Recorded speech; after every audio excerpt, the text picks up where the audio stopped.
Kita dengarkan bersama yang pertama dari Ki Haji Baudin Nur Salim, kemudian langsung disambung oleh Ki Haji Musta'in Syafi'i, dan ini tidak ada batas waktu, Gus. Nanti kalau saya membatasi sudah viral kan Gus, Pak, kan Kiai tidak boleh diatur gitu kan. Tapi kita tidak mengatur, Gus, kita memohon supaya selama-lamanya dan sepuas-puasnya. Monggo Gus, terus. Assalamualaikum warahmatullahi wabarakatuh. Pakai ini aja. Alhamdulillahirabbil alamin. Wassalatu wassalamu ala asyrofil mursalin sayyidina Muhammadin wa ala alihi wa sahbihi ajmain, amma ba'du. Ini saya baca kitab tagnya Mbah Hasyim. Bismillahirrahmanirrahim. Alhamdulillahirabbil alamin wassalatu wassalamu ala sayyidina Muhammadin asyrofil mursalin wa khatamin nabiyyin wa ala alihi at-thayyibin wa ashabi at-tahirin ajmain, amma ba'du. Yang saya hormati pengasuh Pondok Pesantren Tebu Ireng Ki Haji Abdul Hakim Mahfud beserta Bunyai, mriki wonten beberapa cucu Ki Hasyim, semuanya yang saya hormati, dan yang saya hormati Dr. Musta'in Syafi'i, yang saya hormati semua, Gus Fahmi, semua yang saya hormati. Saya langsung ke poin ya, bahwa orang yang sudah meninggal itu statusnya itu terserah anak cucunya, sehingga ini masalah besar. Jadi saya ulang lagi ya, jadi orang yang sudah meninggal itu dia berstatus apa itu terserah anak cucunya.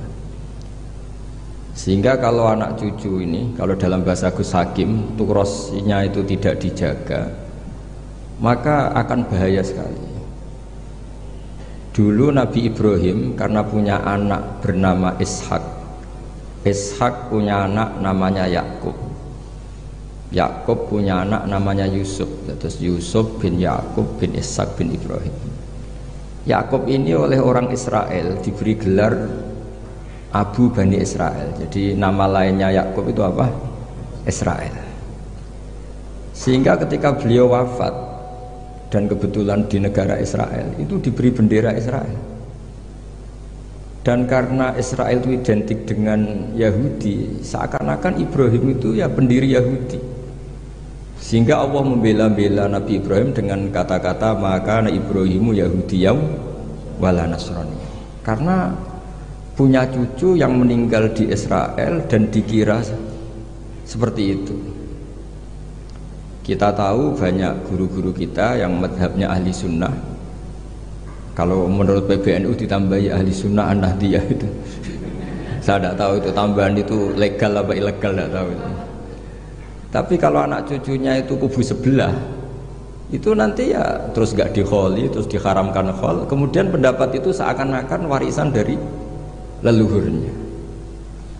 Sehingga kalau dalam tradisi orang-orang Arab dulu, kama tasyarrafa bi Muhammadin adnan, jadi orang itu mulia bukan berdasar mbahnya tapi berdasar cucunya. Ini perlu dicatat ya. Bukan kayak orang Jawa keramat munut gandul apa keramat. Saya yakin andaikan Mbah Zubair tidak punya putra sebesar Mbah Mun, mungkin yang datang ke kholnya juga sedikit. Orang juga nggak bahas lagi Mbah Zubair. Baru kaca punya putra Mbah Maimun, punya murid Mbah Sahal dan yang lain-lain, orang bahas lagi Mbah Zubair. Andaikan Mbah Hasyim tidak punya murid sekali bertokoh-tokoh kayak Mbah Siddiq, abahnya Kiai Haji Ahmad Siddiq, Kiai Satori di Cirebon, dan beberapa kiai termasuk Mbah Dowi, mungkin orang juga gak bakas Mbah Hasyim. Andaikan orang enggak, Mbah Hasyim tidak punya putra Gus Wahid, tidak punya cucu, tidak punya menantu kayak Mbah Ahmad Somali yang ngarang Sorop, Mbah Muhaimin yang mendirikan Darul Ulum di Mekah, juga orang tidak akan bagi bakas Mbah Hasyim. Apalagi kalau cucunya terus kedunyan, terus pondok di pabrik, istaqobbalallahu minna minkum taqabbal ya karim gitu. Nah, terus sana ini kan, sehingga nah di sini ini kritiknya Imam Syafi'i terhadap murid-muridnya Imam Les. Itu tidak ada orang ahli fikih sepinter Imam Les. Imam Malik itu dalam fikihnya itu pinter Imam Les.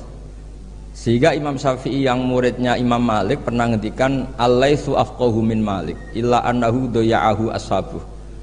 Imam Lais itu lebih ahli fikih ketimbang Imam Malik. Tapi sing kurang ajar itu muridnya. Daya'ahu ashabuh. Murid-muridnya tidak mendokumen mazhab-mazhabnya Imam Lais. Akhirnya indiros itu hilang. Ini saya cerita dulu. Nanti bapak saya Kiai Haji Nur Salim itu cita-citanya hanya satu, aku kepengen hafal Quran kayak hafal Fatihah, dan itu kesampaian. Beliau dulu dekat sama Mbak Adnan Ali di sini. Saya dengan Gus Kiki ini dengan Gus Hakim juga senasab karena ya sama-sama zuriyah Mbah Sambu. Ini ada Lek kalau manggil Lek Laili ini.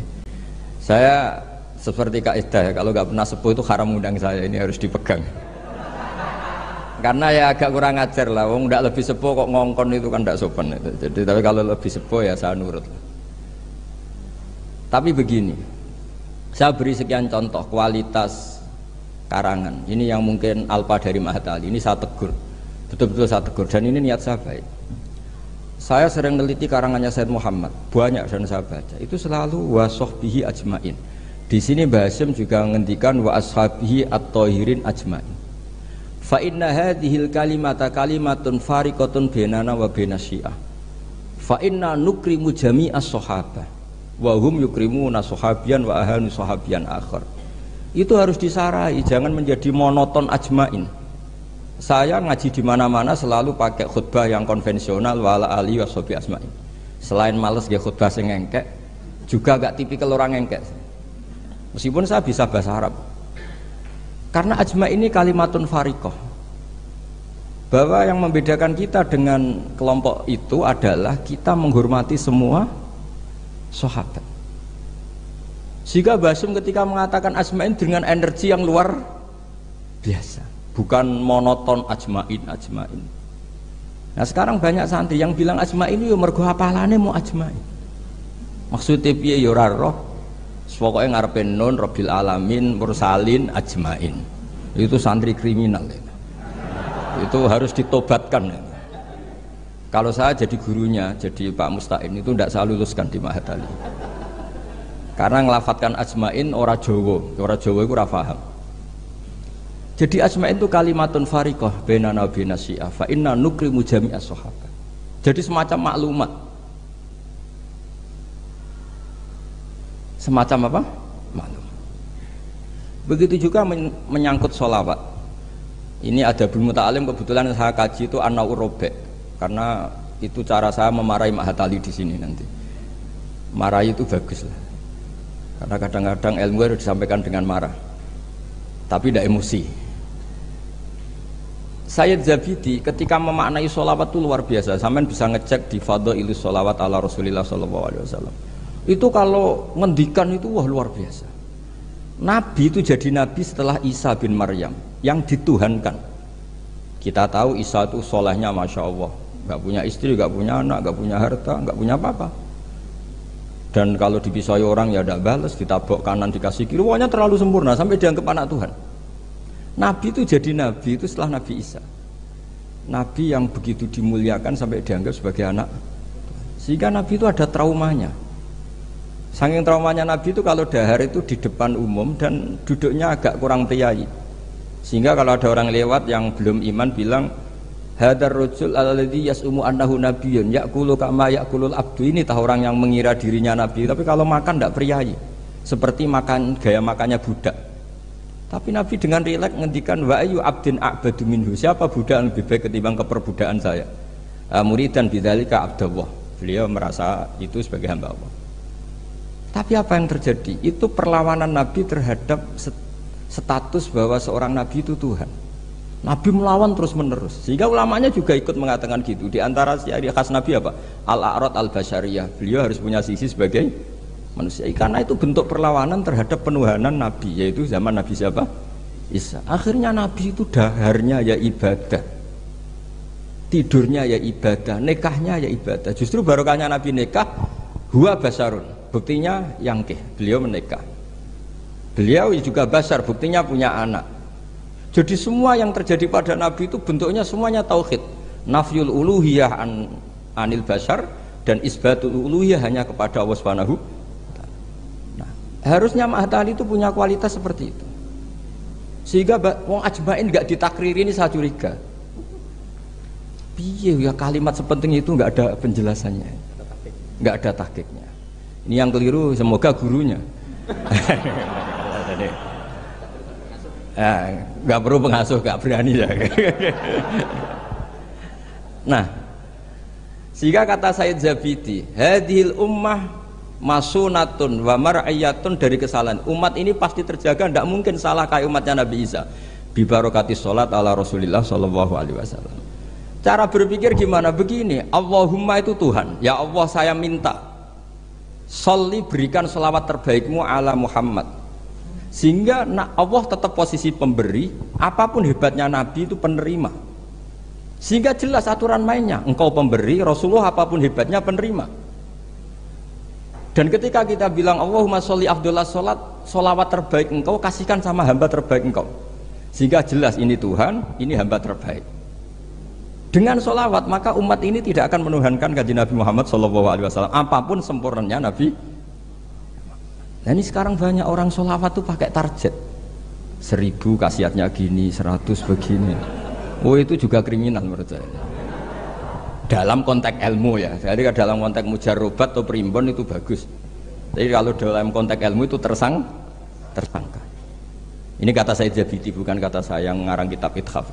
Dan kita tahu Mbah Hashim ngaji sama Mbah Mahfud. Mbah Mahfud punya abah juga gurunya Mbah Abdullah, Mbah Abdul Manan. Nah, Mbah Abdul Manan ini orang yang lazama Sayyid Zabidi Sahibul Ithaf. Itu luar biasa. Saya mohon ilmunya Mahatali seperti itu. Sehingga kata Sayyid Zabidi, wa Muhammadun wa in jalla qadruh yahtaju ila sholatihi ta'ala. Apapun hebatnya Nabi, jalla qadruh tetap butuh pada Allah. Dan itu jadi bagus karena Allah pemberi, Nabi penerima. Artinya hadil ummah tidak akan terjadi penuhanan terhadap Nabi Muhammad SAW bi barokatis sholawat. Dengan pemahaman seperti ini. Sehingga Sayyid Muhammad kalau muji Nabi, semua ulama kalau muji Nabi pasti tidak meninggalkan kata yang ada di Burdah, da'mat da'adhun nasara fi nabihim. Wis ke muji Nabi sak karep-karepmu, tapi dak ninggalo sira ma ing perkara idda'adhun nasara fi nabihim. Hindari pengkultusan yang berlebihan kayak yang dilakukan orang Nas. Tapi setelah itu da'mat da'adhun nasara fi nabihim wahkum bima syi'ta madhan fihi wahtakimi. Setelah kamu enggak terjebak faham Nasrani, silahkan muji Nabi setinggi-tingginya. Fansub ila dzatihi masyi'ta min sarafin wansub ila qadrihi masyi'ta min idhami fa inna fadla rasulillahi laisa lahu khaddun fayuriba anhu natikun bifami, dan seterusnya. Jadi ini Mahatali, bukan mubtadiin, bukan anak-anak TK. Jadi saya dulu dikasih Gus Fahmi itu siapa, pokoknya kitab ini pernah tak pelajari. Tapi saya senang belajar yang agak tukaran. Jadi kitabnya Basim agak serius saya pelajari itu memang Al-Jasus Antahrimin Nagus, karena saya punya yang dari Maktabah Turmusiyah sudah geger sama saya Fakih Mas Kumambang, itu dijadikan satu. Jadi kitab seri itu Gus Fahmi, seri tarungnya itu. Tapi nggak apa-apa, ini kan ilmiah jadi bagus. Dulu itu lama kalau bentrok itu rukun, tidak kayak sekarang. Biasa debat ya lucu saja karena ilmu. Sekarang enggak. Imam Syafi'i itu ya biasa ada cocok sama Imam Malik. Padahal Imam Malik itu gurunya, tapi urusan apa? Urusan ilmu. Sehingga cerita di keluarga Termas itu paling masyhur. Saya pernah ngisi acara akhir sanas di Termas itu. Mbah Hasyim itu mau ke Termas sama Mbah Dimyati, semua kentong beduk disterilkan. Karena yang datang Mbah Hasyim yang ngaramkan beduk sama kentong. Itu Mbah Hasyim senangnya bukan main, karena pondok Termas setua itu nggak pakai kentong dan beduk, berarti seide. Setelah jagungan sama Mbah Dimyati, ternyata ada santrinya. Sampun Mbah beduk mun kalau dilihat danten. Itu kagetnya. Oh ternyata akal-akalan itu. Saking lugunya santri pas masih jagungan sama Mbah Hasyim. Sampun kalau dilihat danten Mbah kentong kalian beduk pun aman, tapi Mbah Hasyim sudah di situ. Saking lugune, saking gobloknya terserah lah. Dan itu dulu nggak masalah. Dulu nggak masalah. Karena penghormatan pada ilmu. Abu Hanifah itu tidak pernah kunut. Imam Syafi'i ketika sholat di masjid Abu Hanifah tidak kunut. Ikroman bihadzal madhab. Saya memuliakan madhabnya Abu Hanifah. Jadi saya mohon kualitas ilmu itu dijaga, terutama yang semacam maklumat. Kayak tadi Mbah Hasyim bilang wa ashabihi at-thayyibin ajmain. Kata ajmain itu penghormatan. Kata at-thahirin juga penghormatan. Ciri khas ahli sunnah adalah berpendapat kullu ashabi Rasulillah udulun. Semua sahabatnya Nabi itu adil. Entah Bani Umayyah sekalipun itu adil. Sehingga Imam Bukhari meriwayatkan kadang ya dari Abi Sufyan, dari Muawiyah. Dan itu Mbah Hasyim terang-terangan nyifati ashabihi at-thahirin. Nah, jadi ini maklumat, lagi-lagi gak ditahkiki ini. Ya, jadi ini rektor sih. Ya, sudah tahu ini kemana. Pokoknya saya ngomong saja, biar punya kegiatan.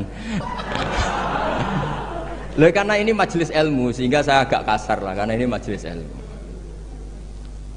Jadi orang itu harus, makanya dibak berjanji itu punya kualitas luar biasa. Itu juga karena maklumatnya. Misalnya ada orang yang memahami mbah-mbahnya Nabi itu begini, dijawab oleh dibak berjanji oleh Simtuduror bahwa mbah-mbahnya Nabi luar biasa. Wa kaifala wa sayyidul akramu sallallahu alaihi wasallam wasitatuhul muntaqah. Nabi itu orang suci, enggak mungkin berpindah-pindah ke rahim yang najis. Nanti Nabi ikut mutanajis. Jadi walam yazalillahu subhanahu wa ta'ala yang kulunin wa aslabi tohiroti ilal arhamis tohiroti sakit hatta akhrajani Allah min baini abawaya wa huma lam yaltaqiya ala sifahin qad hafidhal ilahu karomatan li Muhammadin abahul amjada sonal ismihi tarakus sifaha falam yusib. Itu maklumat saratun saronuru nubuwati fi asari hurorihimul bahaya wa badarabatuhu fi jabini jadihi abdil muttalibi wabnihi. Semua itu maklumat. Nah, sebuah karangan kayak Mbah Hasyim itu harus semuanya maklumat. Jadi ketika beliau Mbah Hasyim menghentikan adabul alim, orang alim itu banyak, tapi harus punya adab. Jadi orang dulu itu kalau ngendikan kualitasnya itu luar biasa. Ya hanya sederhana sebenarnya bilang ajmain, tapi kualitasnya luar biasa. Atau bilang Allahumma sholli ala Muhammad, kualitasnya luar biasa. Allahumma itu pemberi, Muhammad penerima, sehingga nggak akan terjadi menuhankan Muhammad. Terus sama ulama diteruskan dengan menambahi sifat al-a'rad al-basari.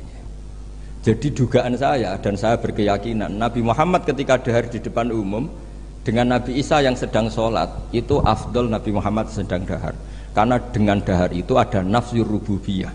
Beliau memaklumatkan diri bahwa saya tidak Tuhan. Nah, ini di sini kenapa Allah muji Nabi Muhammad kadang dengan pujian yang sederhana. Wa ma arsalna qablaka minal mursalina illa innahum la ya'kuluna at-ta'ama wa yamshuna fil aswaq. Karena akluhum at-ta'am adalah maklumat bahwa beliau-beliau tidak Tuhan. Karena sampean sing mangan kan mergo lesu. Gak jelas untuk apa, atau mumpung gratis. Gak ada ibadahnya sama sekali gitu.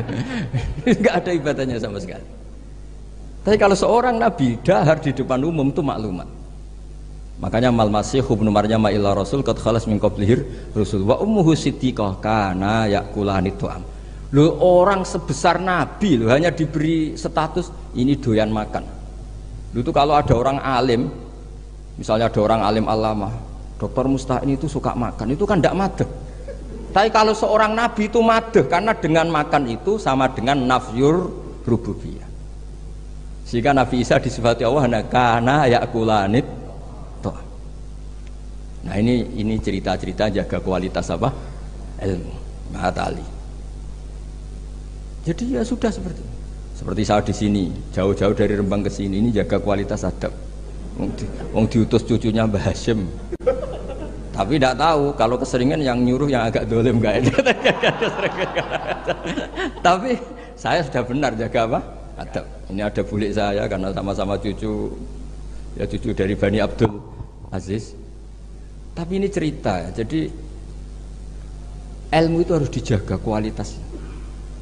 Sama seperti ulama dulu bilang begini, tafsir Jalalain misalnya. Tafsir Jalalain itu kalau ngarang sederhana, tapi kualitasnya masya Allah. Wa yuqaddaru qabla qaulihi ta'ala iyyaka na'budu qulu. Hanya gitu dok, tapi itu kualitasnya luar biasa. Sekarang anak-anak Mahatali ini nggak ngetes gurunya, anak-anak saja, biar kalau salah pantas. Kalau guru kan nggak pantas, apalagi pengasuh, ini anak-anak saja. Iya anak budu itu dawuhnya Allah pada dawuh Kanjeng Nabi. Ndak anak-anak aja disuruh jawab murid jenengan. Iya anak budu itu dawuhnya Allah pada dawuh Kanjeng Nabi. Itu kalau Quran itu dawuhnya siapa? Kalau itu dawuh Allah, Nabi, Allah ngendikan itu kepada Nabi, problem enggak? Kepadamu kami menyembah. Problem enggak? Problem.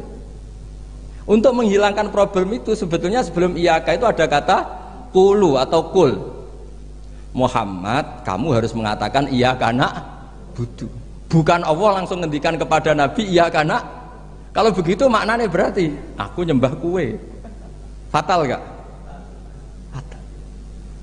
Jadi kelihatannya hanya sederhana, wa yuqaddaru qabla qaulihi ta'ala iyyaka na'budu qulu. Karena hanya dengan cara itu makna menjadi sah. Yaitu Nabi dilatih Allah, Muhammad katakan iyyaka na'budu. Akhirnya Nabi menirukan iyyaka na. Memang iyyaka na'budu dawuh Allah, tapi yang dilatihkan untuk Kanjeng Nabi. Jelas nih. Nah itu cara jaga kualitas apa? Jadi hal-hal yang kecil itu. Begitu juga koma atau fasal. Alhamdulillahilladzi anzala ala abdil kitab wa lam yaj'al lahu iwaja qayyima.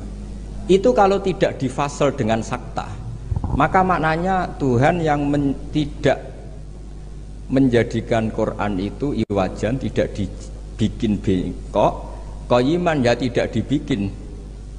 Berarti Quran itu ya agak bengkok, agak lurus. Itu fatal.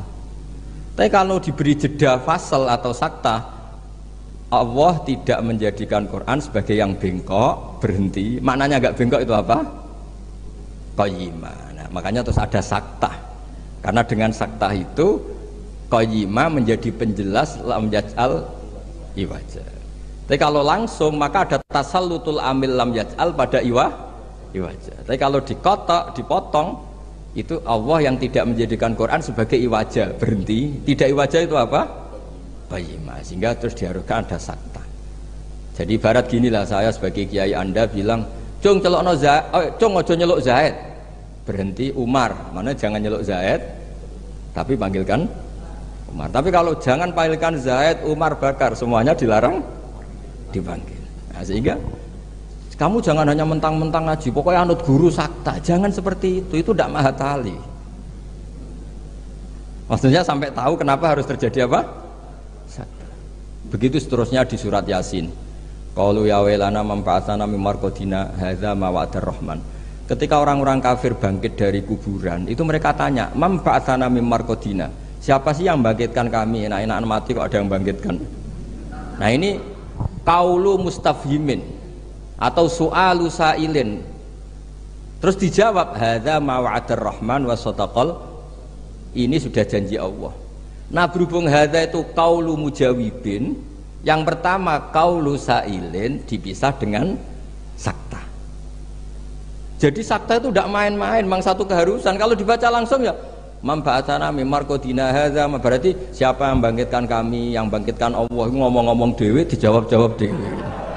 Ya itu gak mahatali. Jadi kualitas ilmu itu dijaga sampai sedemikian rupa. Nah makanya saya baca An-Naur Robe itu luar biasa ketika Mbah Hashim memberi warning, ilmu itu dijaga kualitasnya per item, per huruf. Karena kualitasnya ilmu ya di situ itu. Ya saya ulang lagi, kualitasnya ilmu di situ. Sama-sama mengatakan ajmain. Tapi kalau mengatakan orang sekali ber Said Muhammad, sekali Mbah Hashim, sekali Mbah Mun, Mbah Karim, Mbah Maksum Ali itu maklumat. Iki lho cung ahli sunnah. Ciri khasnya apa? Ikramu jami'is sahabat. Ketika Mbah Hashim menyebut wa ala alihi at-thayyibin, beliau jelas di konon ahli sunnah wal jamaah wa nukrimu ahlal. Jadi ya bikin mukaddimah sekaligus maklumat. Nah ini yang mungkin orang terus nganggap itu monoton. Ini yang kita sayangkan. Sebenarnya kalimat-kalimat itu kalimat maklumat atau kalimat jati diri. Dan seterusnya dan seterusnya. Ini yang terakhir. Ini kan alhamdulillah ada pelaturan di atas jam 9 nggak boleh. Jadi ini melanggarnya jangan lama-lama nanti. Bebas melanggar. Saya mohon sekali kualitas ilmu itu dijaga.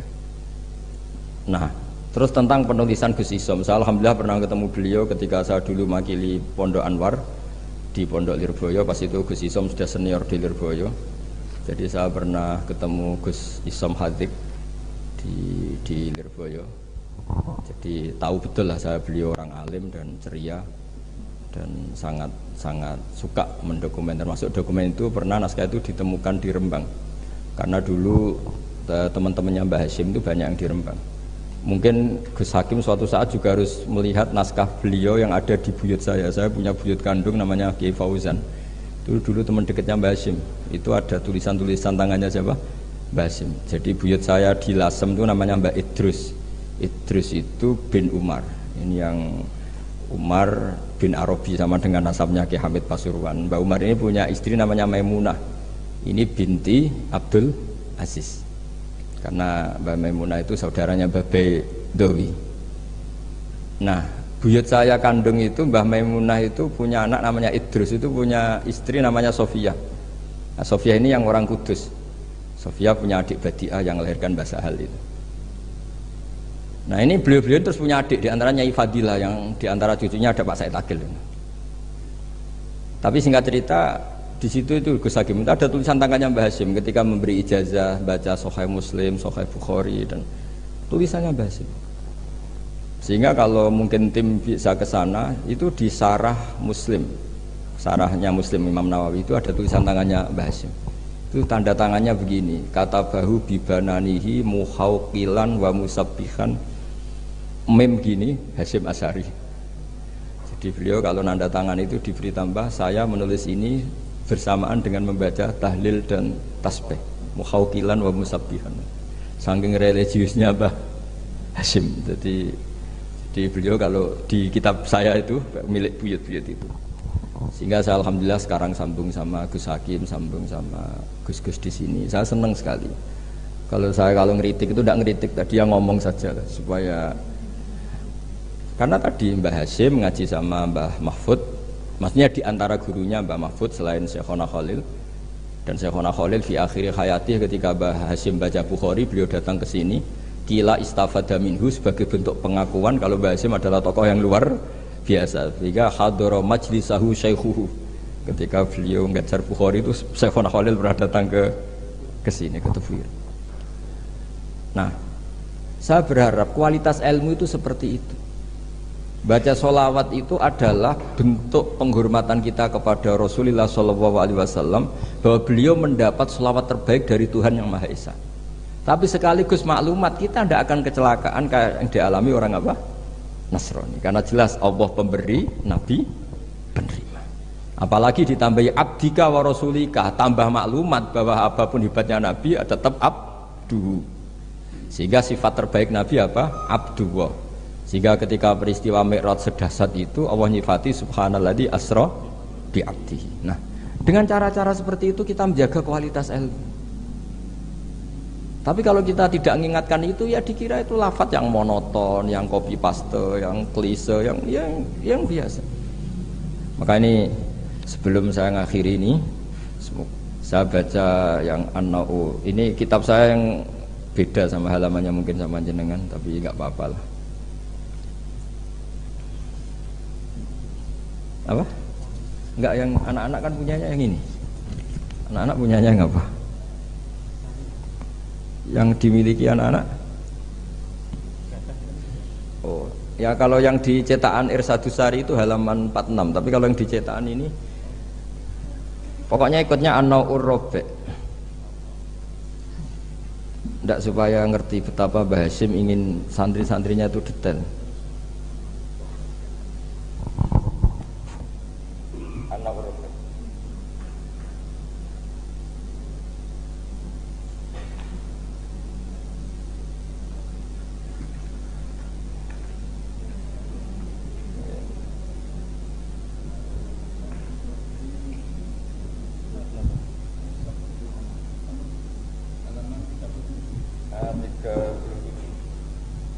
Tapi yang saya baca yang 37 mulai warrobi ayyusofi kama yakrol. Ya anak-anak, kalau yang punyanya pakai yang kecil itu halaman 37 An-Na'ur Rabi' dan di warrobi. Ya, An-Na'ur Rabi' dan di yang warrobi. Ayyusofi kama yakroluhu qabla khifdihi tashihan jayidan. imma ala syekhi aw ala ghairihi mimman yutkinuhu wa yahfazuhu ba'da dzalik hifdzan muhkaman summa yukarriruhu ba'da hifdzihi tikrara muwadzifin. Terus sak teruse waqat taqaddama annal ilma la yu'khadhu minal kutub fa innahu min adharril mafasid.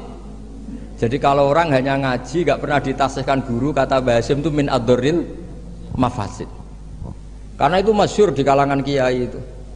Makanya di kalangan kiai itu masyhur gara-gara titik wong mati itu. Ada santri nggak pernah mengkonfirmasi baca Hayyatun Sauda Dawaun min kulli da. Kitabnya dia itu titiknya 2. Jadi ular yang hitam itu obat dari segala penyakit. Nyalirah ular hitam dan itu kobra. Taqabbalallahu minna minkum, akhirnya mati. Nah, padahal sebetulnya itu teksnya Habbatun Sauda. Tapi kitabnya dia kelebihan titik dibaca Hayyatun Sauda. Harusnya kan Habbatun Sauda. Makanya sama dengan Sa'duna fid dunya yang lagu kesangane Mbah Mun itu isfa'u lil mukhtar sebetulnya itu, karena isfa'u nyafaati sira kabeh lil mukhtar mari wong sing bingung bila nuqtah. Nah, tapi nanti kalau setelah muji Sayyidah Fatimah wa abihal mukhtar bil kha, karena maksudnya Kanjeng Nabi. Nah, hal gitu itu harus ditasih, jangan dengernya yang paling populer mukhtar terus semuanya. Masa berarti isfa'u nyafaati sira kabeh lil mukhtar mari Kanjeng Nabi sing dipilih. Sing butuh syafaat iku kowe ra Kanjeng Nabi, bocah kok sembrono. Nah, hal gitu itu ini pesannya Mbah Hasyim. Murid itu harus menasih bacaannya. Ayu sahihah ma yaqra'uhu qabla hifdzi tashihan jayidan imma ala syekh au ala ghairihi mimman yutkinuhu. Makanya saya alhamdulillah termasuk Gus modern yang sampai sekarang terima sorogan.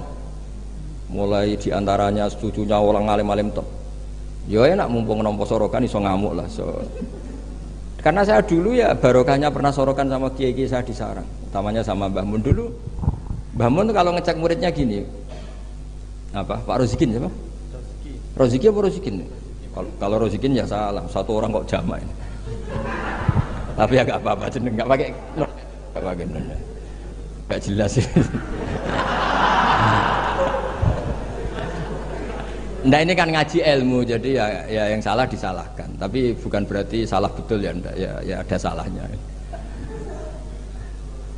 Dulu itu Mbah Mun itu kalau ngetes muridnya itu sebelum seminggu disuruh bikin teks khutbah, lama-lama sebelum 1 hari, lama-lama sebelum 1 jam. Kalau 1 jam kok putrane sudah bisa bikin, berarti pinternya bahasa Arab sudah malakah. Saya dulu belajar Sahih Muslim itu yang baca saya di depan Gus Subak putrane Mbah Mun. Saya sering disuruh baca kitab di depan Mbah Mun. Sehingga saya baca kitab itu pede, bukan karena sombong. Saya baca depan Mbah Mun saja berani, kok di depan Mahatali Tebuyireng nggak berani ini kan. Wong tak bodoh nih boroh bora kan gitu.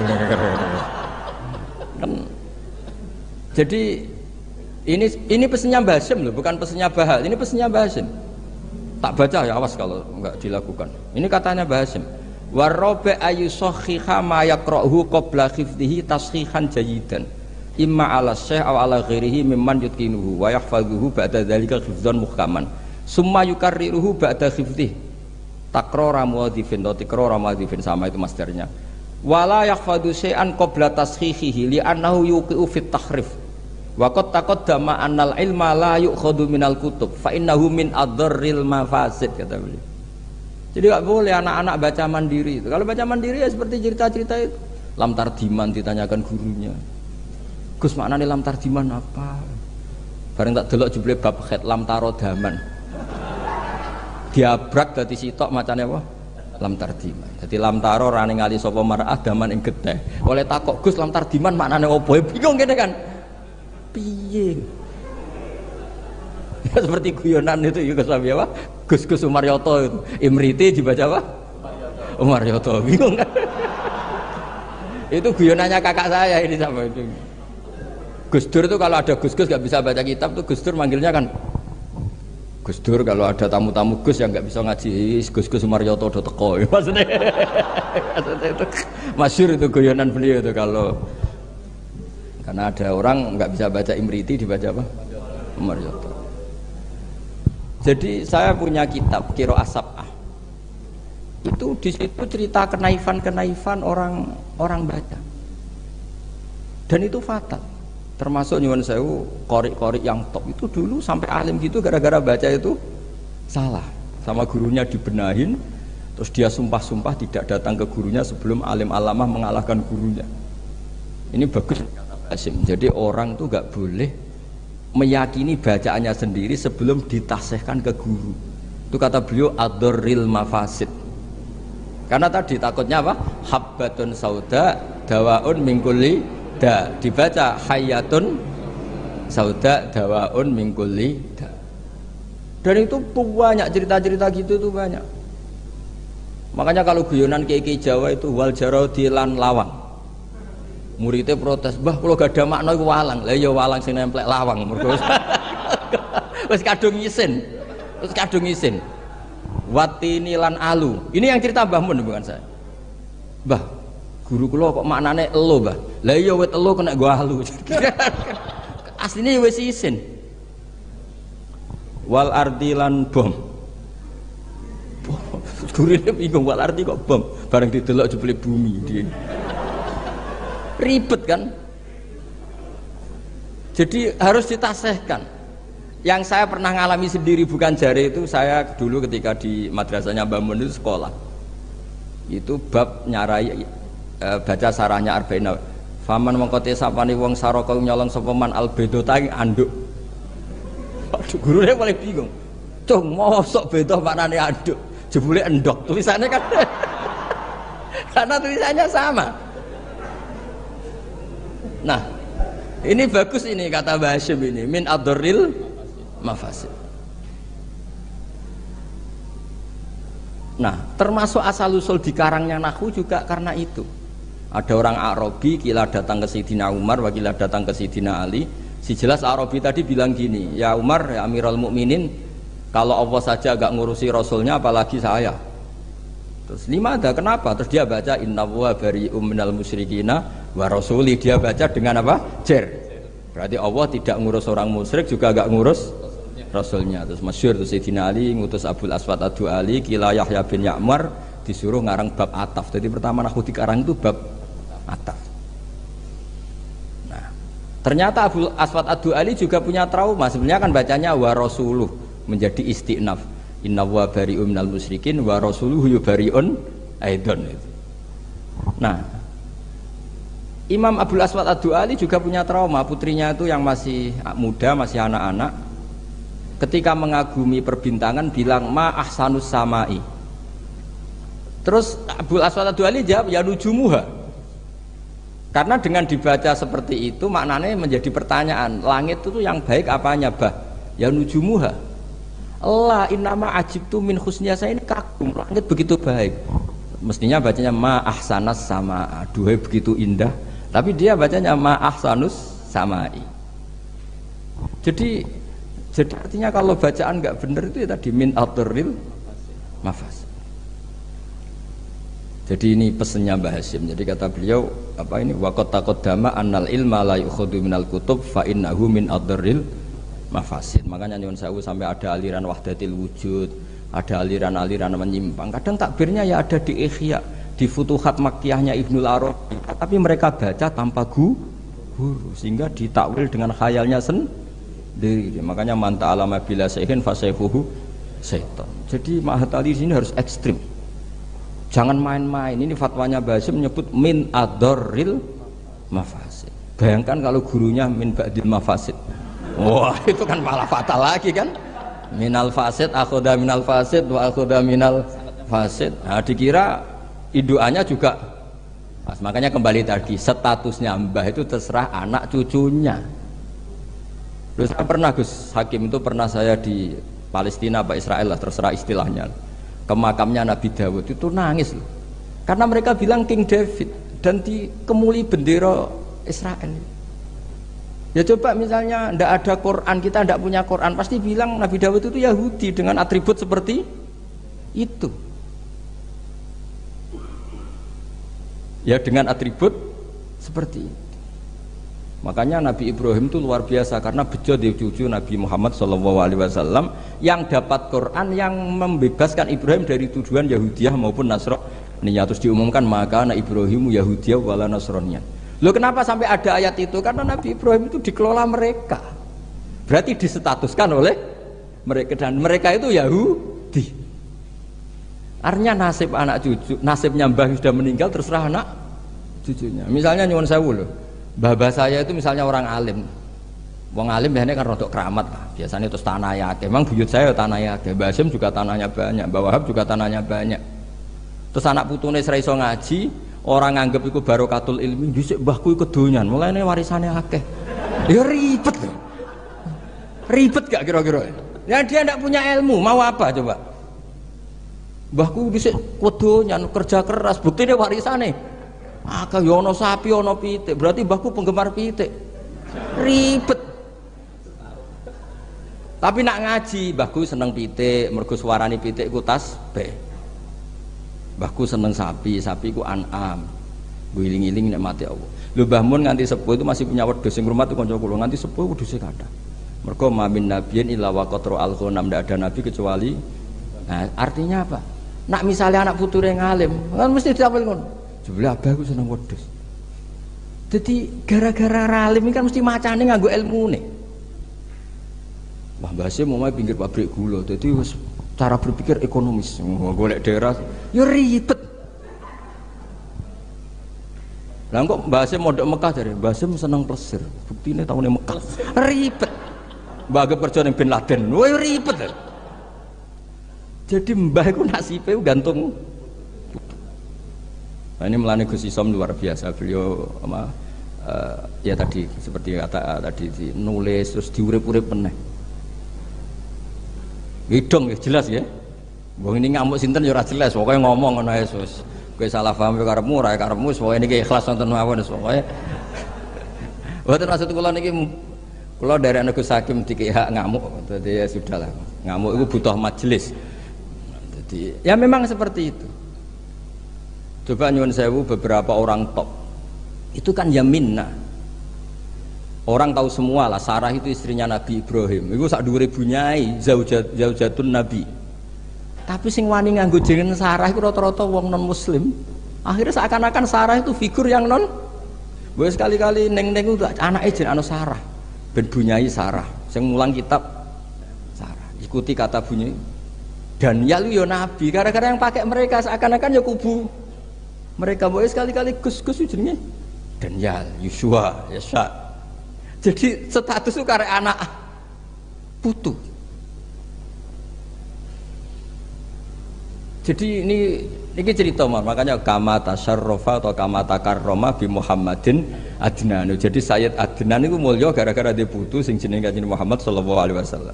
Sehingga orang nyari-nyari Muhammad kok iso top ngono iku anake sapa sih, bae sapa sih, buyute sapa. Sama, orang kayak Mbah Hasyim itu dicari-cari, Mbah Hasyim itu turunan mana sih kok sampai stop gitu. Akhirnya diketahui Hasyim bin Asy'ari bin Wahid terus bin Anusarwan bin siapa sampai Mbah Sambu dan sebagainya. Itu versi catatan yang di dokumen Nasem. Jadi kalau versi di dokumen Nasem itu kalau nggak salah itu Mbah Hasyim bin Asy'ari ya, bin Wahid bin Anusarwan bin Abdul Azim bin Mbah Sambu kalau di dokumen. Tapi saya tidak tahu dokumen yang di sini. Atau sama-sama tidak tahu ya tidak tahu saya pokoknya malah ini kan ribet kan ini kan. Tapi ini cerita ya. Jadi makanya ketika saya diminta saya supaya hafal Quran itu bapak saya itu kalau ngendikan itu sederhana. Hak, kowe iku nak iso ya hafal Quran, aku babahmu hafal Quran. Akhirnya hafal Quran, anakmu luwih di alasan gak hafal Quran. Jadi misalnya saya cucu Mbah Hasyim kok gak ngalim, anak pirang ngalim mesti nak bapak ya ora alim. Gampang. Jadi terus bikin generasi. Misalnya saya ada hafal Quran kan anakku gampang. Hafal Quran niru bapak. Keren maksudnya. Jadi walhasil nasibnya Mbah ini karek anak. Makanya masyhur banyak ulama yang enggak dikholi bahkan mengharamkan khol karena anak cucunya enggak yang berpendapat disyariatkannya apa? Khol. Itu. Jadi menurut saya peristiwa Nabi Ibrahim itu peringatkan ke kita maka anak Ibrahimu Yahudiyah. Masa seorang Nabi kok terlintas itu Yahudi kan nggak mungkin. Tapi masalahnya ada namanya Yakub itu nama lainnya Israel. Sebenarnya Nabi Yakub juga ada Israel dengan makna Zionis ya enggak. Tapi tahu-tahu ada sebuah sistem yang seakan-akan seperti itu. Akhirnya Allah membuat tabri'ah maklumat bahwa Ibrahim disebegitukan itu tidak benar. Tidak benar. Karena tadi sejarah orang yang meninggal terserah yang hidup. Nggih, ngoten mawon. Assalamualaikum warahmatullahi wabarakatuh.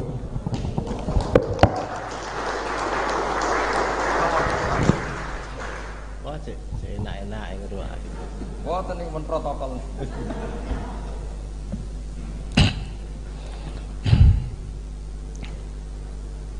Assalamualaikum warahmatullahi wabarakatuh.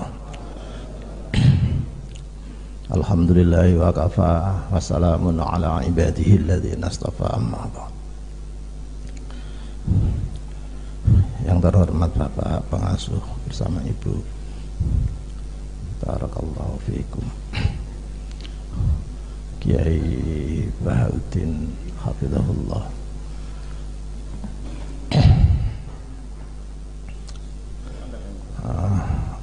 Ibu Bapak sekalian yang kami hormati. Tadi baru saya ditelepon suruh mendampingi Kiai Bah. Wah, gak iso aku ngaji ning Kiai Bah gelem. Tapi nang ngomong ya jelas gak nutut aku. Bainas sama wa sumber minyak. Nek bainas sumur kecetekan Gus, kurang menjuru maneh terbang. Mas-mas yang di tepi ireng wis bosen mendengarkan saya bicara adabul alim ini. Tahun 2003 itu sudah diterjemah oleh Mas Lukman, santri tepi ireng, dan saya sendiri yang beri judul Menjadi Bener dan Pinter tahun 2003.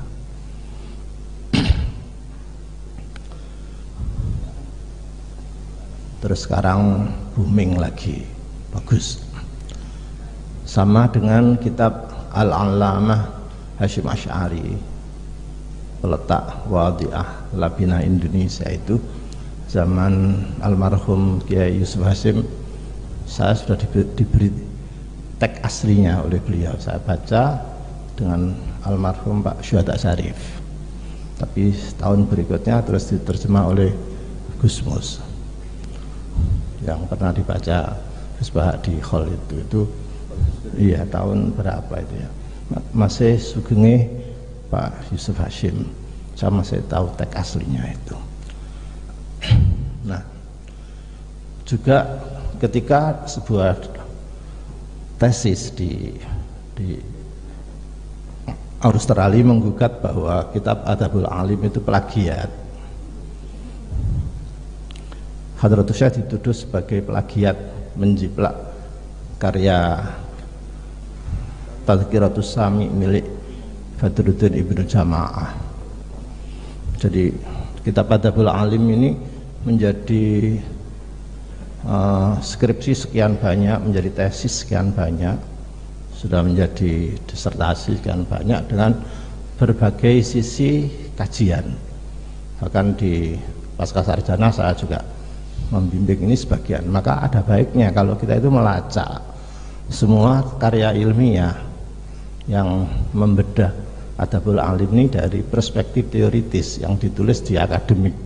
Ada berapa skripsi, ada berapa tesis, dan ada berapa disertasi. Tapi pada umumnya mempunyai langgam yang sama antara Tadhkiratus Sami wal Mutakallim fi Adabil Alim wal Muta'allim, tulisan Badruddin Ibnu Jamaah. Saya sampaikan kepada mereka, kawan-kawan Badali sudah mencocokkan. Memang ada yang plek ngambil di situ, dan ada yang berapa yang banyak yang enggak. Dan ketika kajian di sini termasuk dengan para kiai-kiai Pak Syukron Makmun dan lain-lain, saya sampaikan Kiai Hasyim itu dikritik, Hadratnya dikritik, dianggap plagiat. Ini sudah berkembang di internasional. Mohon maaf, para narasumber tidak ada yang jawab. Akhirnya tak jawab dewe ya. Enggak ada yang jawab. Bahwa Tadhkiratus Sami wal Mutakallim tulisan Badruddin Ibnu Jamaah memang ya. Saya lebih memandang ini bukan plagiat tapi tawafuk. Tawafuk itu ada. Tawafuk itu ada, tapi Hadratus saya lebih meluas lagi dengan bahasan itu. Bahkan Kiai Aziz Masyuri memberitakan, aku duwe sarai Tadkiratus Sami, mau saya parani kedaulan kabundut itu, mau kami lacak. Lalu saya menjawab kepada dunia yang menuduh Hadratusnya sebagai plagiat baik dari Australia maupun dari luar, dan sekarang alhamdulillah sudah tidak ada kata-kata yang sinis seperti itu, dan saya bisa buktikan. Sama dengan pendahulunya Imamuna Az-Zarnuji, walaupun ta'limu ta'alim ini thariqut ta'allum, dari belasan bab, 12 bab itu sesungguhnya bukan thariqut ta'allum. Yang thariqut ta'allum cuma satu bab, yang lainnya itu adab semua. Makanya Hadratus saya tidak menulis thariqohnya di sini, tapi yang ditulis itu adab, attitude di sini.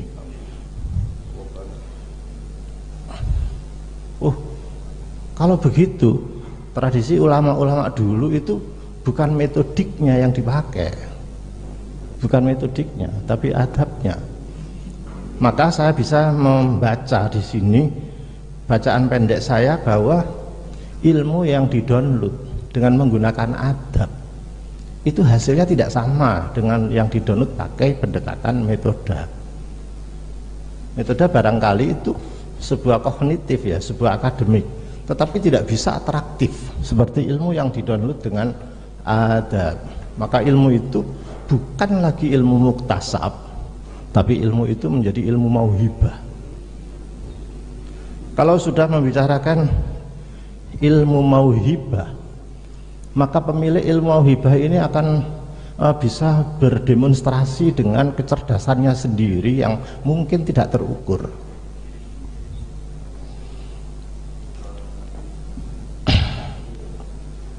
Saya ambil contoh satu aja. Anu Gus, napa niki terbatas Gus. Panjenengan la ompo tadi.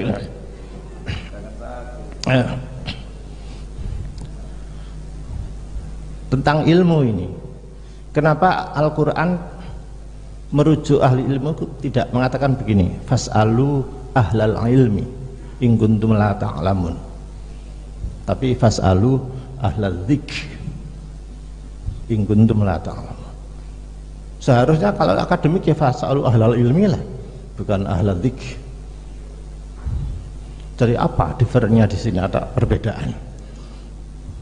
Orang berilmu yang stagnan belum tentu mempunyai pola zikir dan belum tentu disebar kepada orang lain, belum tentu sadar bahwa dirinya itu berilmu yang harus punya amanah untuk disebarkan.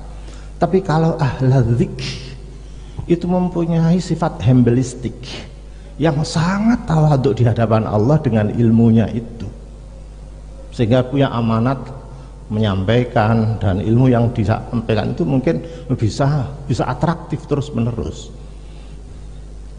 Contoh monumental adalah bagaimana ijtihad Hadratus Syekh mendalili resolusi jihad. Ini sudah saya ungkap sekian puluh tahun yang lalu karena nggak ada yang mengungkap. Tapi awal saya mengungkap itu diprotes oleh kiai kami sendiri, dosen kami sendiri, karena dianggap kiasnya ma'al farik. Tapi saya bela Hadratus Syekh, dan akhirnya beliau taslim. Bagaimana Hadratus Syekh mengambil dalil kalau mengangkat senjata lawan Belanda penjajah itu menjadi wajib. Yang diambil justru kisahnya Balkis yang ketika disuruh Nabi Sulaiman tunduk itu, Balkis sangat demokratis. Jadi ulqiya ilayya kitabun karim innahu min Sulaiman wa innahu bismillahirrahmanirrahim alla ta'lu alayya wa'tuni muslimin. Iki nek diwaca ping 1000, wah endi-endi ae ketut kabeh arep etuk-etuk waktu. Ngira apa nggih Gus?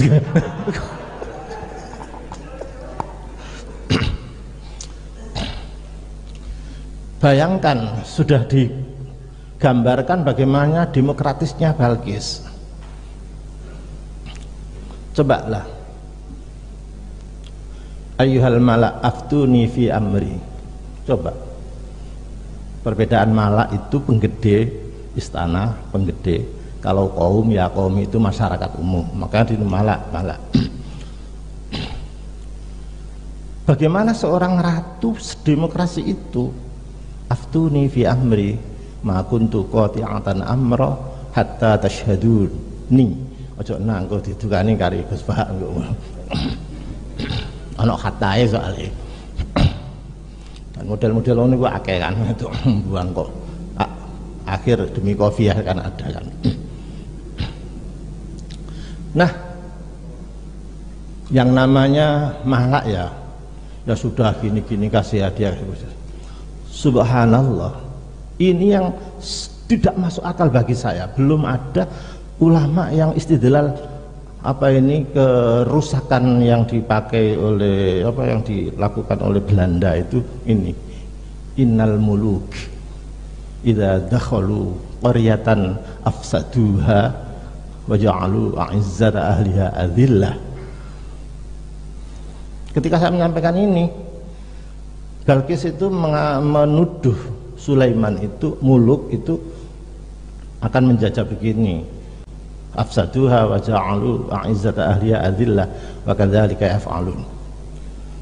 Saya digugat oleh guru kami. Kalau begitu kan kiasnya ma'al farik.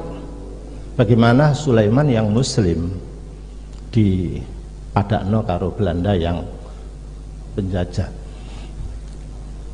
Ngapunten Yai, kira-kira begini, Hadratus Syekh itu membaca ilat ma'al farik itu bukan kepada formalitisnya, tetapi pada substansialnya. Bukan muluknya itu identitasnya apa, tapi ilat yang jelas di situ. Afsaduha jelas. Gak peduli agama apa, yang penting afsaduha.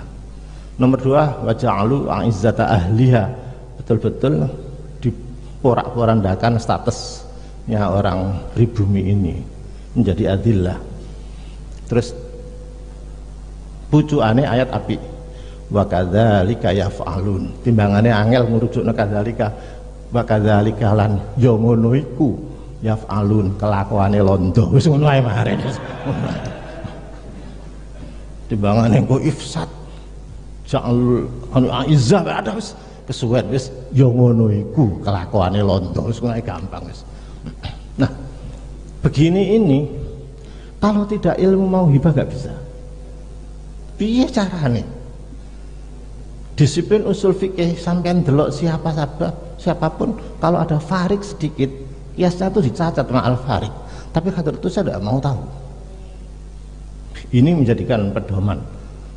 Bahkan begitu fatwa itu muncul lalu diadakan fatwa susulan tentang teknik seberapa jarak, bagaimana fikih ibadah yang rukhsah menggunakan radius masafatul qasr ditransfer menjadi fiqhul jihad. Lenti ana ulama-ulama ngono. Nek gak saking kontroversi ini pemikiran yang induktif betul. Tidak iso.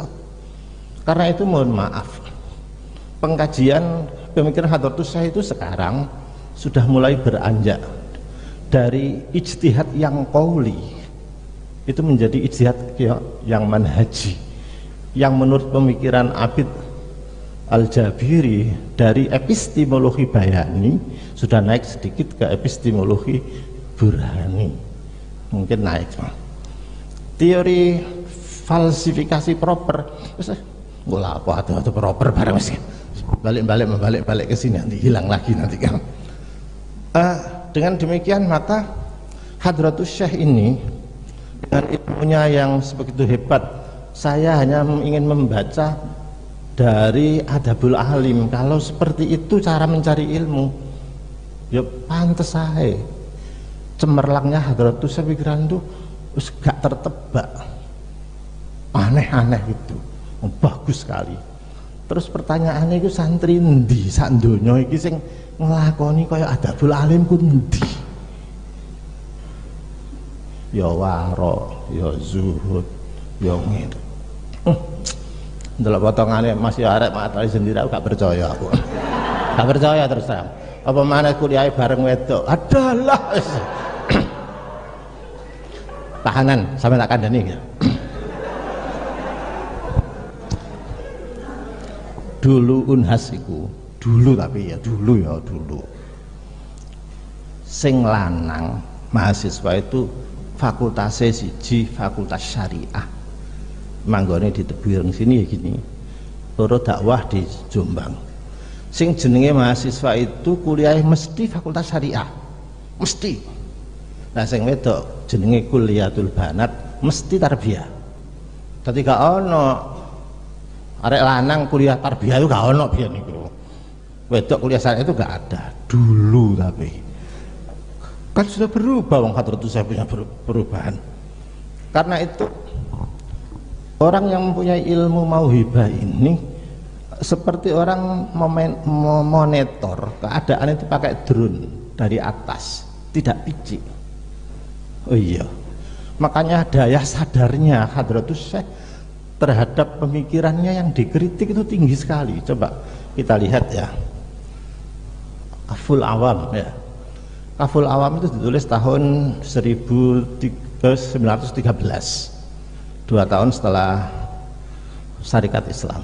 Itu berarti Hadratus Syekh baru umur 42 tahun wis ngeritik organisasi Syarikat Islam. Kaful Awam. Jadi fil khawdi apa? An Syarikatil Islam. Jadi gak setuju terhadap berdirinya Syarikat Islam yang Dr. Saman Hudi itu, gak setuju itu. Alasannya kemungkinan ada pecah belah dan lain-lain. Maka Hadratus Syekh itu kan orangnya hembelis, tidak mau ya. Ketika diajak mendirikan Jamiah NU oleh Kiai Wahab itu kan nggak mau asalnya. Terus baru-baru pertimbangan mau. Nah, kritik dari apa ini Kaful Awam ini gak terima. Syekh Khotib, nggak salah, Syekh Muhammad Khotib Al-Minangkabawi ya, orang Minangkabau yang masih saudaranya pendiri Syarikat Islam Saman Hudi ini menulis kitab balik namanya Tanbihul Anam Firrati ala Risalati Kafil Awam Anil Haudi fi Syarikatil Islam. Hadratus Syekh mungkin si enom ya, si idealis gitu, diwaca Syekh Khotib dijawab, diwaca sini lagi Hadratus Syekh taslim, ya saya sependapat dengan gurunya itu. Terus gak mau didik. Oh ini kan kebebasan berpikir, gak ngono, gak. Nggih, ada bahasanya ar-rujuk, bahasa ar-rujuk. Punya keterbukaan. Jadi seingat saya 2 kali Hadratus Syekh itu mempunyai pendapat tapi dibantah oleh ilmuwan yang lain. Satu tadi Kaful Awam dibantah oleh Tanbihul Anam, dan ini Al-Jasus fi Ahkamin Naqus, kentongan ini dijawab oleh wakil ketuanya sendiri Kiai Fakih Mas Kumambang dengan Hazzur Ru'us. Ini hebat bahasa ini, Hazza ya Huz Ru'us. Nah kira-kira ini aja. Walaupun gak terus kira-kira dari segi makna Hazzur Ru'us gini. Piye ya Hasyim. Kira-kira ngono tok. Ngene tok godhek tok. Hazzur Ru'us godhek. Nah itu fi raddil jasus an tahrimin naqus.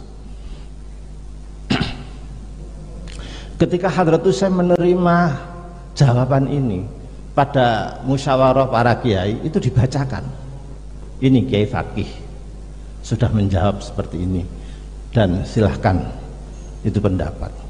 Jadi terbuka sekali Hadratus Syekh itu. Tidak pernah ngotot mengatakan dirinya itu benar, paling api ya. Itulah ketawaduannya benar. Bagus. Dari mana hal-hal seperti itu? Kayaknya karena pendekatan adab itu, maka beberapa pintu dibuka oleh Gusti Allah sehingga mendownload situs Tuhan itu yang melugur. Itu tidak hanya ilmu yang normal saja, tetapi ilmu hebat turun kabeh. Aku cari tahu mesti gak dipercaya uang yo. Iya susah. Ya piye ya. Nah ini Pak Yai Muhsin itu tahu, Yai Sobari itu. Yai Sobari tahu cerita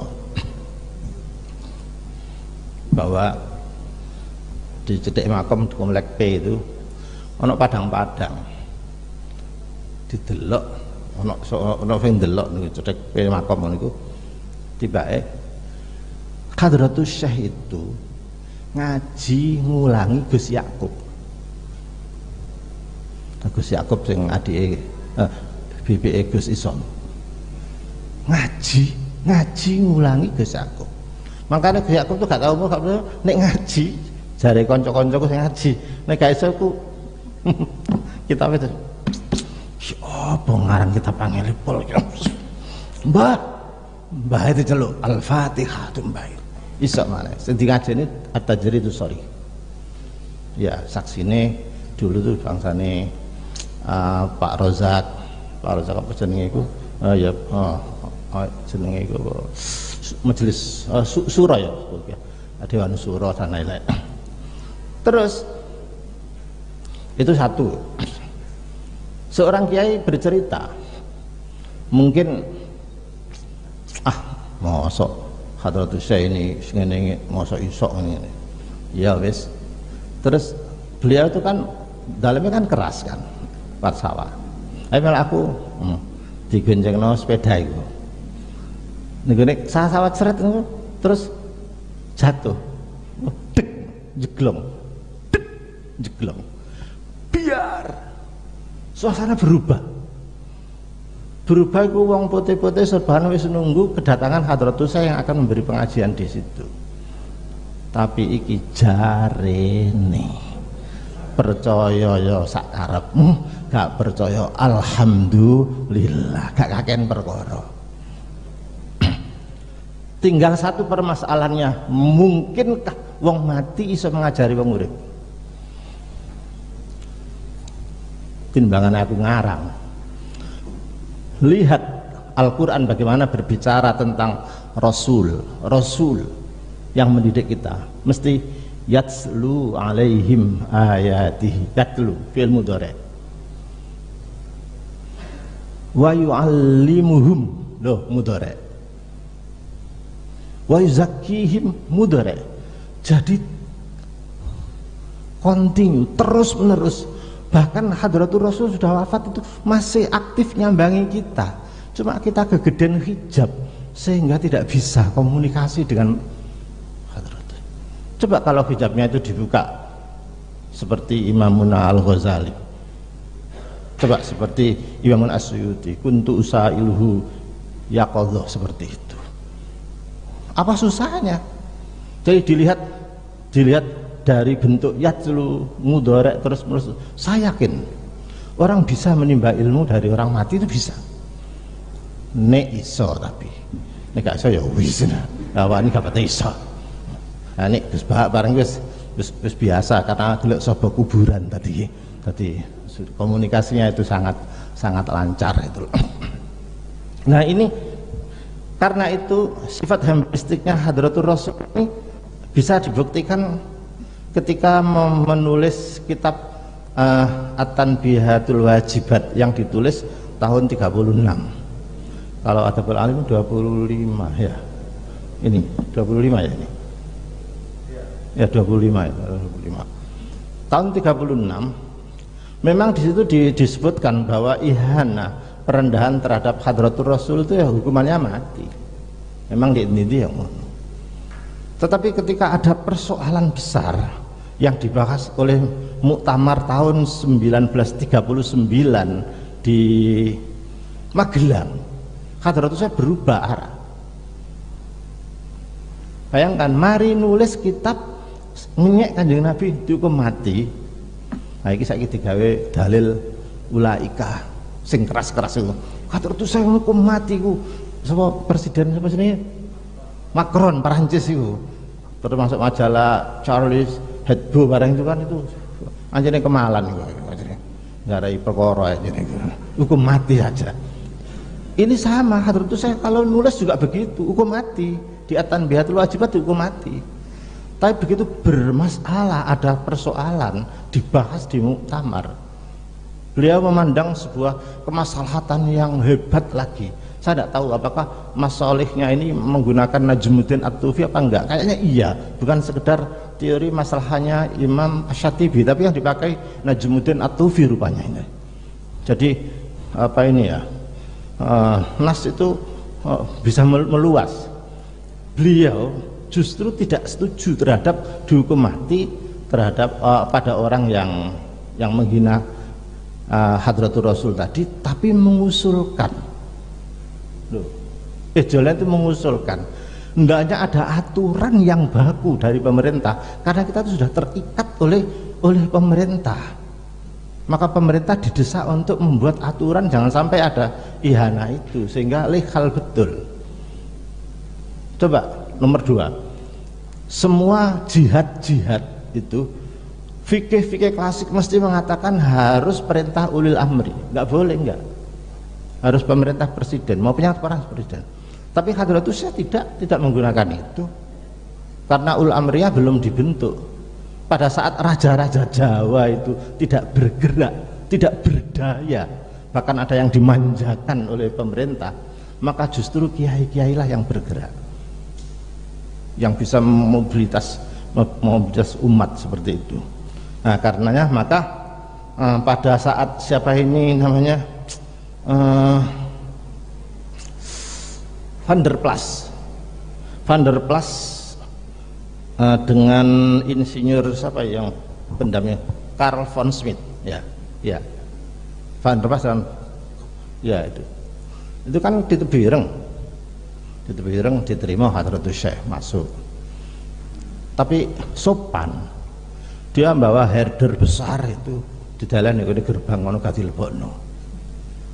Loh, jadi Hadratus Syekh, lah itu Tuhan tadi bawa anjing, suruh masuk dong, kasihan kepanasan.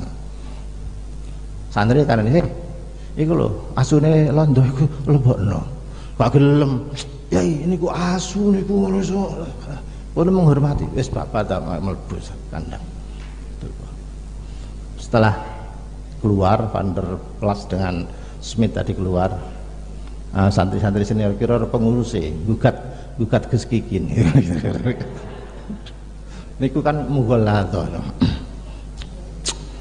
Sing ngarani mughalladha iku lho lak fikih ya. Anjingnya lu gak ngerti. Dekne iku najis mughalladha apa gak ngerti. Malahan anjing saiki iku justru kerimbatnya itu per kerimbat 600.000. Paling sampune orang ngaring paling. Dilarang sampune asu itu. Jarine asu. Sakjane sing mughalladha iki aku apa awakmu sing.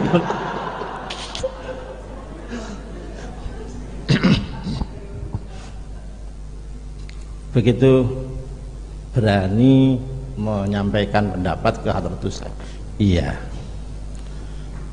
kalau najisnya anjing di sini itu gampang dibasuh, wis sekarang apa-apa.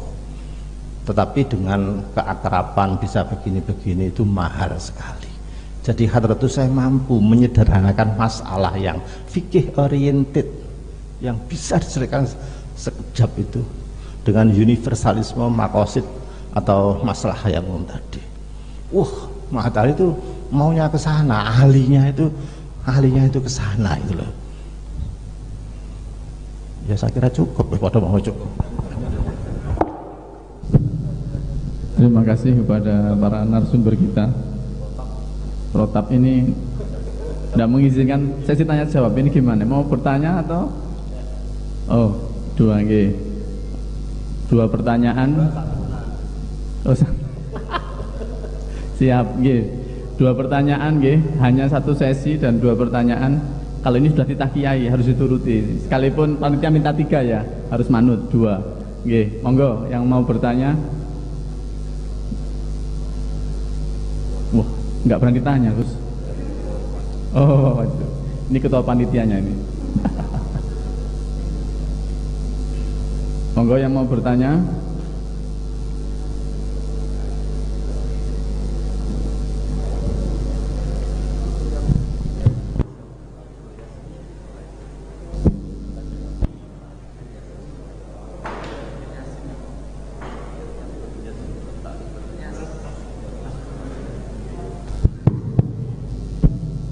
Baik.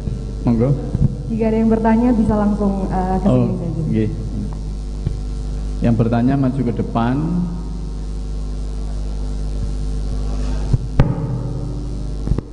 Dimohon kepada segenap hadirin yang ingin bertanya kepada beliau, kami beri batasan maksimal 2 soal dalam satu kesempatan ini. Bisa mendatangi sumber suara di depan, sebutkan nama dan asal dari mana.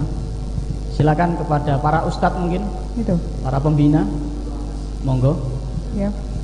Boleh. Bisa mendatangi di depan atau dari santri, mahasantrinya silahkan. Ada.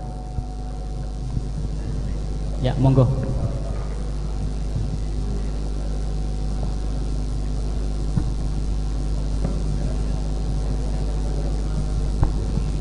Ya, silahkan.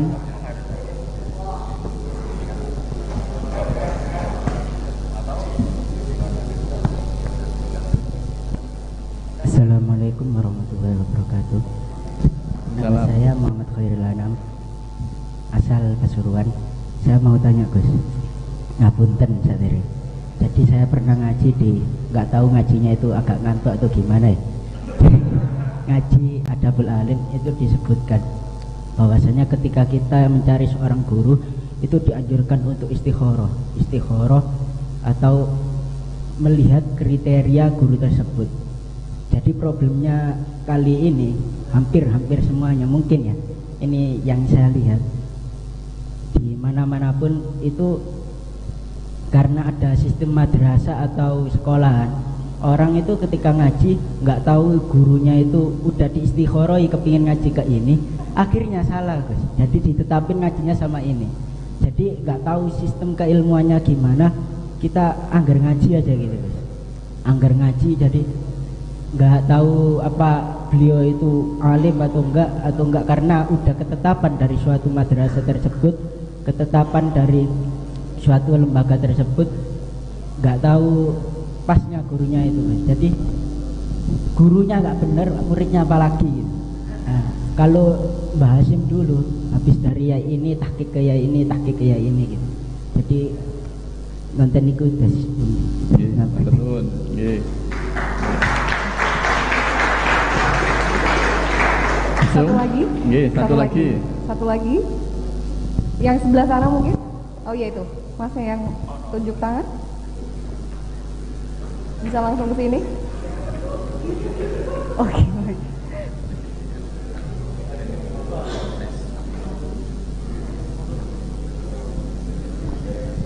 Nggih, monggo. Bismillahirrahmanirrahim. Di sini saya hanya memenuhi saja biar lengkap yang bertanya. Sering kita dengar bahwasanya perkataan al-masyhur bi barakatil mastur. Kami ingin memberi lebih penjelasan karena kan juga banyak artis-artis yang terkenal. Apakah juga bi barakatil mastur? Gitu seperti sekian dari kami. Wassalamualaikum warahmatullahi wabarakatuh. Nggih, monggo Gus. Terima kasih. Santunan. Monggo Gus. Yang tadi kan bagian saya yang pertama, yang kedua sudah.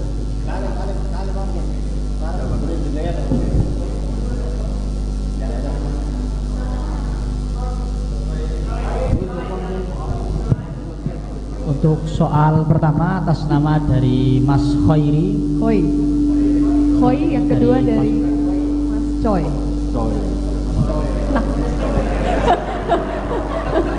Yang kedua Mas Rizky Mas dari Rizky. Mojokerto.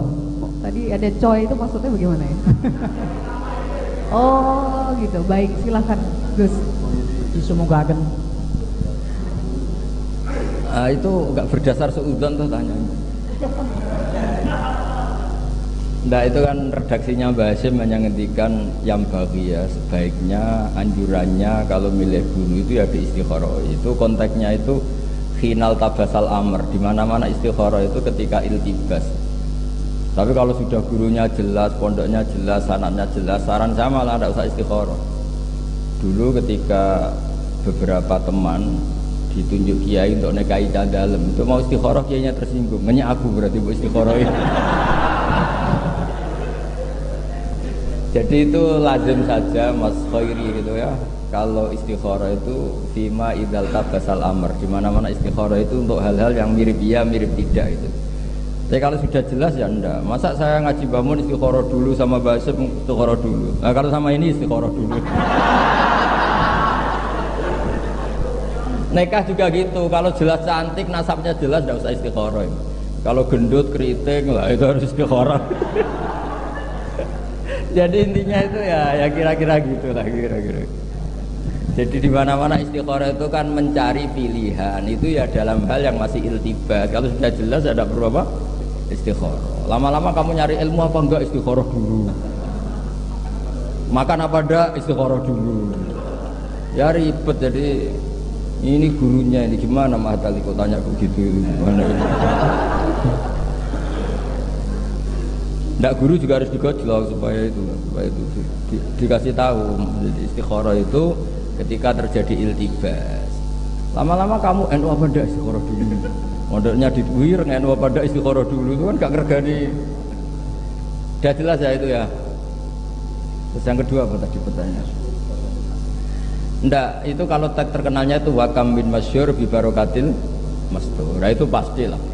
Semua nabi, semua kiai yang mau hibah tadi kata Pak Musta'in itu kan mesti pernah ngaji Nabi Khidir. Nabi Khidir itu mastur. Atau misalnya Imam Bukhari seterkenal itu pernah ngaji sama Imam Humaidi, ya kan lebih terkenal Imam Bukhari. Orang sehebat Mbah Hasyim juga punya guru-guru yang mungkin kita tidak tahu. Banyaklah wakamin masyhur barokatil mastur. Itu banyak itu. Seperti Imam Syafi'i sampai alim seperti itu ya karena punya mitra debat namanya Syaiban Ar-Ra'i. Tapi ada master-master banget, pada akhirnya ya ketahuan karena ya ada yang mendokumen itu. Jadi misalnya banyak hadisnya Nabi itu diriwayatkan oleh sahabat yang kita itu malah nggak pernah dengar. Itu normal ya. Saya ulang lagi itu normal ya. Yang jelas itu yang real itu ya al-madrasatul ula. Apapun hebatnya seorang tokoh pasti ada ibunya atau istrinya, kalau bahasa gaulnya atau ada perempuan yang di belakang itu pasti. Saya bisa seperti ini itu diantaranya ibu itu kalau didik itu luar biasa. Jadi saya kalau sebelum sekolah itu kalau dulu itu harus korah-korah itu harus isa-isa. Padahal saya anaknya kiai punya candal. Karena beliau ingin menanamkan wong nak mangan ya tanggung jawab, kudu isa-isa dhewe. Sampai sekarang saya sudah jadi kiai itu ya masih keterusan. Saya sampai sekarang biasa bikin kopi sendiri saya. Bukan niat tawaduk ya karena kesuwen melarat atau kesuwen biasa tidak tahu saya itu. Padahal bapak saya sudah kiai, ibu saya kiai. Jadi ajaran yang mastur itu penting. Jadi dulu misalnya ulama siapa saja, Imam Syafi'i punya mitra debat namanya Syaiban Ar-Ra'i. Nabi Musa pernah ketemu Nabi Khidir. Terus Imam Ahmad bin Hanbal bisa sekuat itu dia punya teman yang nasihati beliau. Nanti kalau kamu disiksa karena mengatakan Quran itu kalam qadim, kamu tenang saja.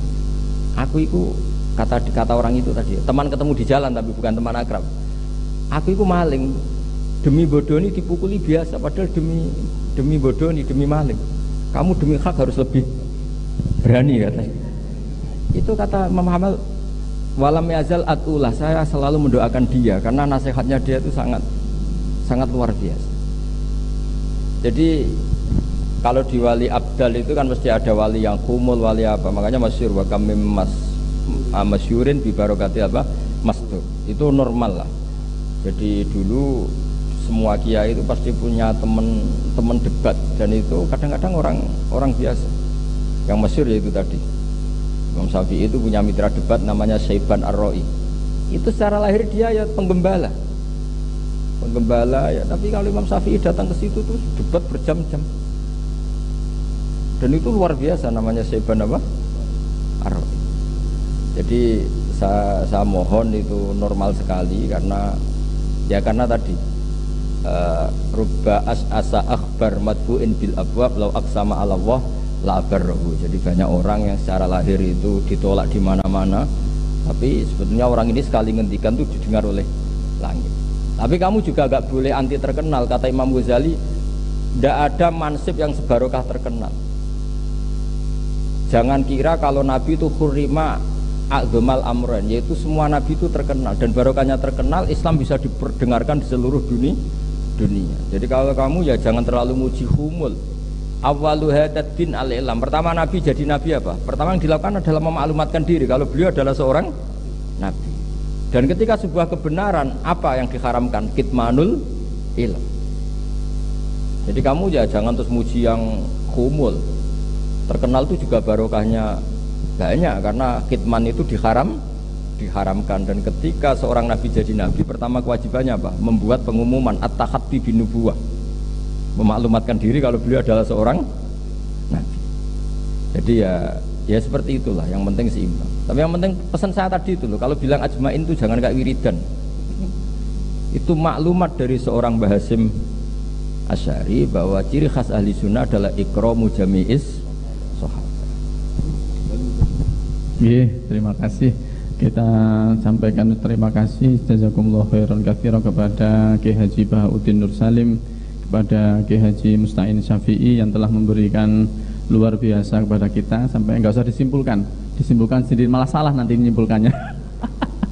Akhirnya marilah kita tutup bedah kitab kali ini dengan ucapan hamdalah alhamdulillahirabbil alamin. Ini ijazahnya sekarang Oke.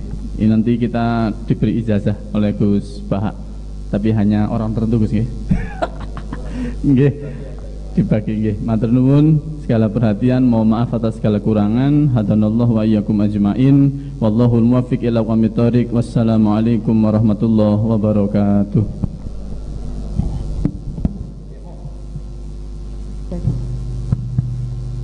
Baik, terima kasih. Luar biasa sekali ya. Tadi disebutin hanya untuk orang-orang tertentu ya Gus ya. Kalau untuk kami berdua bagaimana? Ada spesial khusus nggak? Bisa dibagi ya. Baik, kalau begitu kita lanjutkan ke berikutnya. Alhamdulillah, semoga selaksa mutiara penuh hikmah dan tetesan samudra ilmu yang tersimpan di balik pesan-pesan religius beliau tadi tersemat di lubuk hati kita bersama, senantiasa mengiringi langkah kita dalam kehidupan nyata untuk menjelang hari esok yang lebih bahagia. Amin ya rabbal alamin. Hadirin dan segenap tamu undangan yang berbahagia, perlu kita